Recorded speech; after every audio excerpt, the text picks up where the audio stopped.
thousands upon thousands of men, women, and children inexplicably disappeared.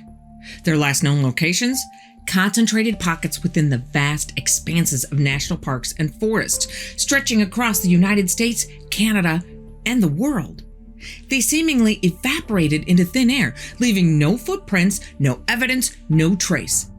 This is the disturbing, enigmatic reality of the missing 411 phenomena. Now, how these folks go missing is something straight out of a Hollywood thriller. It's kind of like a ghost story that's not quite fiction. One moment they're there, and the next thing you know, they're just gone. Or the ones they do find often end up in places that leave you scratching your head, wondering how they could have possibly ended up in such an unlikely place. And the usual signs, the breadcrumbs? Nada. It's like trying to work a jigsaw puzzle, except somebody's swiped half the pieces. Missing 411 is a phrase that's become highly popularized over the last few years because these stories appeal to two specific groups of people, both the true crime audience and those that enjoy stories of the strange and mysterious. But what does that mean? The phrase missing 411 refers to very specific disappearances that don't fit the usual missing person's true crime mold.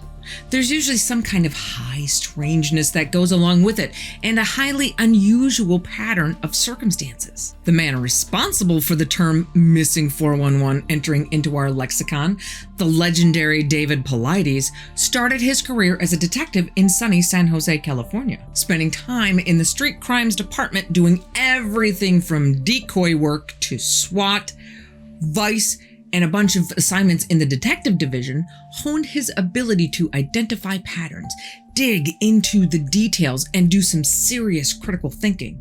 This extensive experience, along with formal training in police procedures and investigative techniques, formed a solid base when he decided to transition to independent research. While he was in a national park conducting some field work, he had a visit from two off-duty national park rangers who said they had information David might want to hear. They said between the two of them, they'd worked at several parks during their careers and participated in many searches for lost park visitors. They told him that in their opinion, there was an inordinate amount of people disappearing in the parks, and that the Park Service was not conducting follow-up investigations and wasn't tracking them at all. It was kind of like, there's a person missing, we looked for them, we can't find them, that's all we can do, done. Well, needless to say, this little conversation sparked David's detective spidey senses, so he started digging in, initially with phone calls, but when he kept getting shut down, with FOIA requests. A FOIA request is a Freedom of Information Act request, and he requested the list of missing persons cases, first in Yosemite Park and then for the entire national park system. The National Park's response? Get this, they told him that the National Park Service didn't keep track of missing people and didn't have any list of names, dates, or any numbers regarding how many people are still missing. And they told him that if he wanted them to compile all of that data for him, he would have to pay for it himself. The bill for the entire National Park Service, all 183 locations, it would cost him $1.4 million. Well, this just made David even more intrigued. Shocked by their narratives and by the sheer volume of cases, David started digging into them on his own. And thus was born the Can-Am Missing Project, better known as Missing 411. Now, keep in mind, not every case of someone disappearing in a national park is considered in David's Missing 411 cases. So what exactly does it take to join the club? Well, there are quite a few very specific characteristics a case has to have to make the 411 list. So let's break them down from kind of a top-down approach. Number one, and the widest net, would be their geographical location. These sites, known for their sprawling wilderness and often inaccessible terrain, are the places where many people have seemingly vanished off the face of the earth. Nestled in thick woodlands, towering mountain ranges, deep bodies of water, or winding paths. A shocking number of folks have disappeared, leaving no trace. Second, the focus is narrowed to certain locations within those geographical areas that stand out as hotspots. David has nicknamed these hotspots clusters, areas where many vanishings are packed tightly together. Not just your run-of-the-mill places with lots of folks disappearing, but rather areas where the missing persons cases have similar weird common threads. Could be the details surrounding the people who vanished, how they up and disappeared, or the head-scratching puzzlement of certain cases within a short distance of one another. Take, for example, Yosemite National Park in California.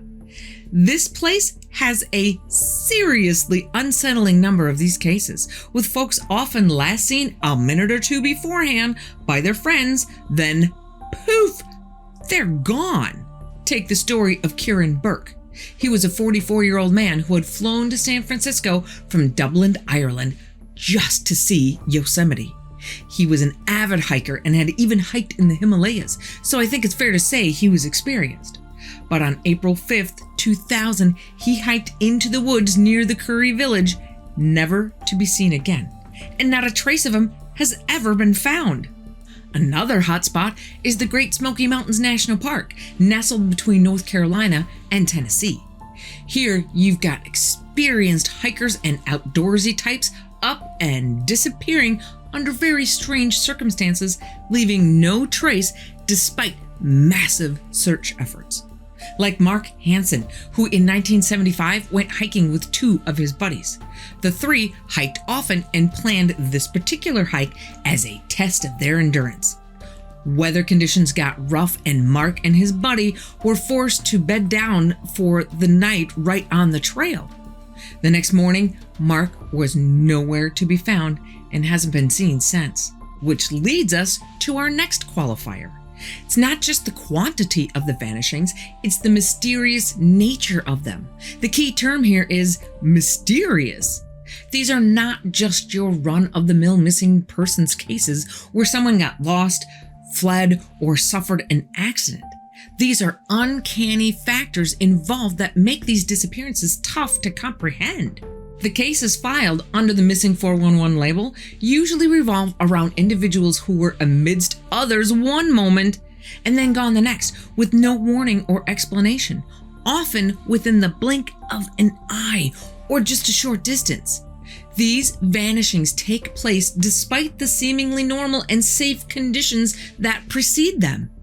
There are instances where people have evaporated from popular trails or bustling campsites, even when other people are just a stone's throw away.